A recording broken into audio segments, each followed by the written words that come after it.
Badwam Ahosepe mezido izino the fancy doll na CCR ze Ghana azato he nyina he nenwa obi arpuse de nwa se epede hu nyimpa oso ana nyimpa oye nyimpa titiwa owa ni hu pa okrom hade ze ye botwon mewu ansa ya bototo bento ede eziwe echi na ehwe Ghana hade afande bebia moframa mpanyinofo yenma yehye finfin no so no bia no raho sande ya hwere okukudam kese papa na onye Ghana nkote bebia befe biara no obia no raho papa sande nka yehwe kwan pa da dadi botum watna honom acher exam hen na se yehwe dadi a ebredo abobi papa enyum ze wa mahene bi papa mpono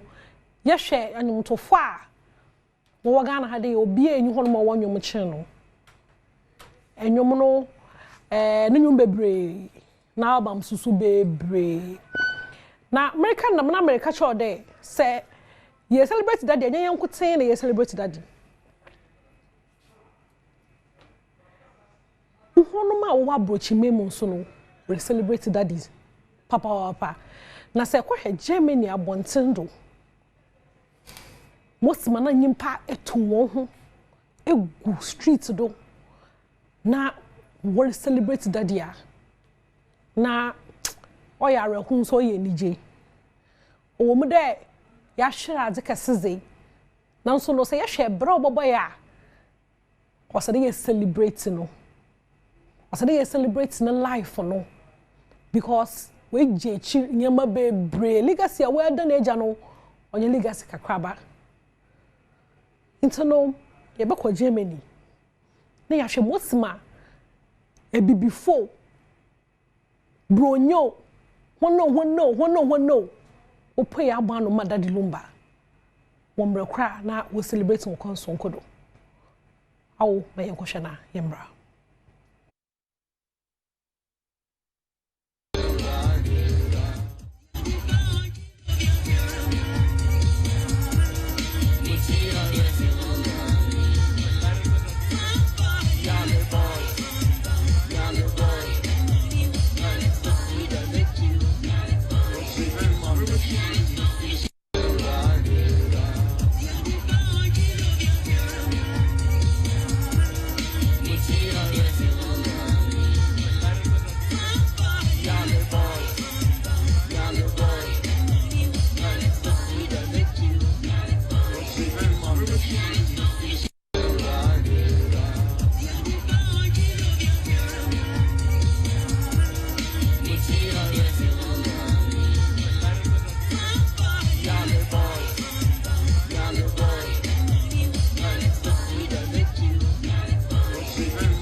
no the membry no embroyers in my hand papa yen ma your entertainment space no daddy no nyom no yazi yen bebre na interestingly no are very versatile into no onyom bebre across genres gospel atubi wato raga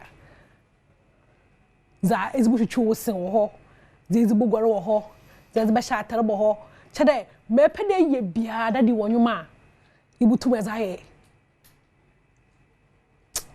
nyame ehia na papa wafa no do eje na nyu bebre na nyu biara so e hit song nyimpa binyi inte no wono ma woto hugu Germany bontenso no wona ehun onyum krara odi Germany enyum no German song no was German words no bi wom out to ga ka enye ya nka moto mo ati batawo abutala ati daddy Lumba we mu nyina de Lumba ntina wo ba outside amda no tino ma yentu ado na yembra Ghana he ya say ye wo Ghana he ya za brashe bedwom fo no so wonyi won ho emfirim ina da hwe brashe bedwom a na kofa hyehye black oye he parliamentarians no bebre wo kan ho asam kakra most mo wonyim no fa most mo wo do no nyom fa na Dominic ni tu no ocham there masa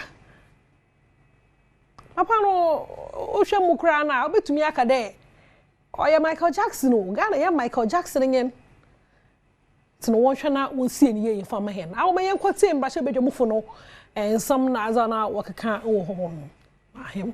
It was prophetic only for us this week to wake up and be told that the man is no more.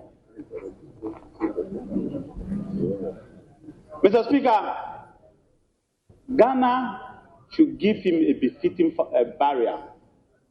The campaign song that my friend sang, that was a campaign song of the MPP in 2008.